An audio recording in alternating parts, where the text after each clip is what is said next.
할렐루야! 11월 5일 목요일 매일 감사 예배에 오신 모든 분들을 환영합니다. 오늘 말씀은 고린도전서 4장 1절에서 2절 말씀입니다. 함께 읽어볼까요? 사람이 마땅히 우리를 그리스도의 일꾼이요 하나님의 비밀을 맡은 자로 여길지어다. 그리고 맡은 자들에게 구할 것은 충성이니라. 어떤 사람을 보면은 한 단어가 딱 하고 떠오를 때가 있어요. 그 사람의 말이나 행동, 삶 속에서 어떤 단어랑 굉장히 닮아 있는 모습을 보기 때문이에요. 예를 들면은 아브라함을 보면은 믿음이라는 단어가 떠오르고, 솔로몬을 보면 지혜가 떠오르고, 다니엘을 보면 기도가 떠오르듯이 말입니다. 그만큼 이들이 그 단어에 걸맞는 삶을 살았기 때문인데요. 오늘 본문에 나온 충성이라는 단어 속에서도 한 사람의 얼굴이 떠오릅니다. 바로 사도 바울이지요. 몇 번의 죽을 고비를 넘기며 갖은 고생 속에서도 복음 전파에 힘쓴 사도 바울이야말로 충성이라는 단어에 가장 잘 어울리는 인물이 아닐까 싶습니다.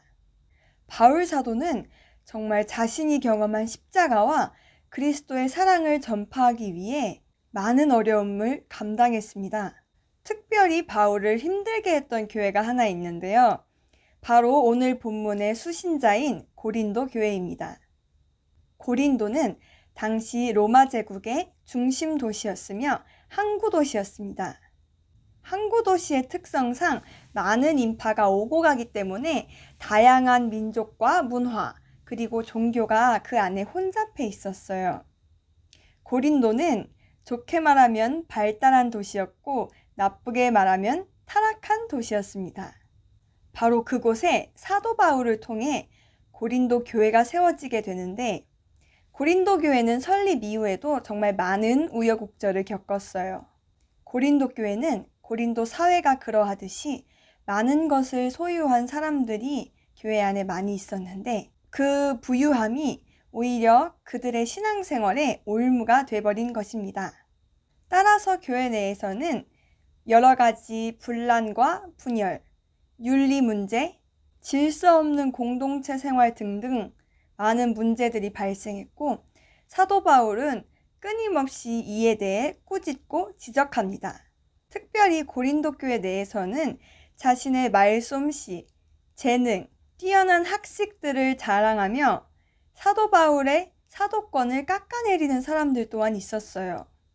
그럼에도 불구하고 서신을 통해 끊임없이 고린도 교회를 꾸짖고 타이르고 올바른 길로 인도하려고 했던 바울의 모든 충성은 정말 눈물과 사랑으로 이루어진 것입니다. 사도 바울은 자신이 직접 세운 교회에서 우리는 당신의 사도권을 인정하지 않으니 당신의 말을 따르지 않겠습니다. 라는 이야기를 듣고도 바울은 하나님을 향한 믿음과 충성으로 그렇게 가슴 졸이면서 눈물을 흘리며 씨를 뿌렸고 이른 비와 늦은 비를 적당히 내려 곡식을 자라게 하시는 하나님만 바라보았습니다.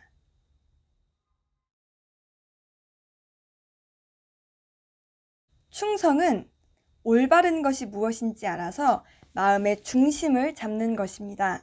그리고 이를 온 마음과 뜻을 다해 실천하는 것, 이것이 바로 충성입니다. 하나님이 믿는 자에게 요구하시는 것은 각 개인의 능력이 아니라 하나님을 충성스럽게 따르는 것입니다. 바울은 그의 수많은 자랑들을 예수 그리스도를 만나고 난 후에는 배설물로 여기게 되었다고 표현합니다. 이제 바울은 스스로의 재능과 능력이 아닌 하나님의 능력으로 사람들에게 나아가서 복음을 전파합니다. 그렇게 바울은 그리스도의 일꾼이요 하나님의 비밀을 아는 동역자가 되었습니다. 하나님의 비밀이 무엇이죠? 바로 예수 그리스도께서 십자가에 달려 돌아가사 우리를 구원하셨다는 것입니다. 십자가의 도가 멸망하는 자들에게는 미련한 것이요 구원을 받는 우리에게는 하나님의 능력이라.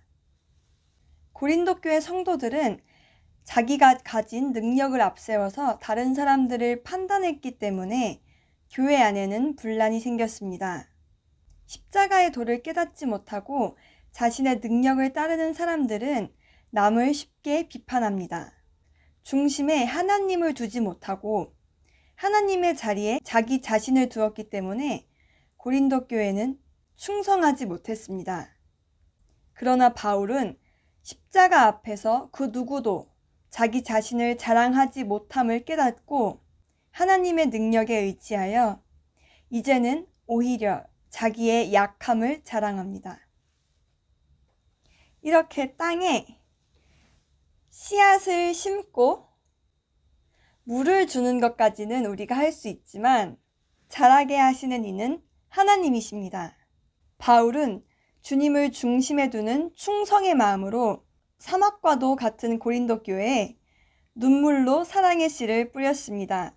그러자 하나님께서는 바울의 바구니를 사랑으로 채워주셨습니다. 눈물을 흘리면서도 하나님께서 하실 것을 믿으며 계속해서 사랑의 씨를 뿌리는 자들에게는 하나님의 기적의 역사가 나타납니다. 그럼 이제 눈물이 사랑으로 변하는 기적을 만들어 가볼까요? 성경 클레이 시간이 돌아왔습니다. 오늘 만들 것은 눈물 두 방울이 모여서 이루어진 사랑인데요. 저는 노란색으로 한번 만들어 보려고 해요. 다양한 색상으로 하트를 여러 개 만들어서 모아놔도 참 예쁘더라고요. 먼저 클레이를 똑같은 양으로 두 개로 나눠서 동글동글하게 굴려줍니다. 표면이 매끄러워질 때까지 굴려야지 예쁜 작품을 만들 수 있어요. 두 개의 노란색 동그란 공을 만들었으면 이번에는 이 공을 가지고 물방울 모양을 만들어 줄 거예요. 물방울 모양을 만드는 데는 두 가지 방법이 있는데 하나는 공을 땅에 두고 손바닥을 이용해서 끝쪽을 살살살 눌러주면서 굴려주는 방법이 있습니다. 벌써 눈물 한 방울이 완성됐네요. 두 번째 방법은 동그랗게 만든 클레이 공을 양손 가운데 놓고 살살살 비비면서 동그라미의 끝을 뾰족하게 마찰시켜줍니다. 두 번째 눈물 한 방울이 완성됐어요. 이 두 개의 물방울을 손바닥으로 지그시 누르고 물방울의 양옆을 바닥에다가 다시 눌러줘서 각 면이 뾰족하고 매끄럽게 정리해주세요. 이번에는 물방울 양쪽 면 잘 정돈된 부분을 잘 붙여서 꾹꾹 눌러주세요. 짜잔! 두 방울의 눈물이 모여서 만들어진 하트 완성입니다.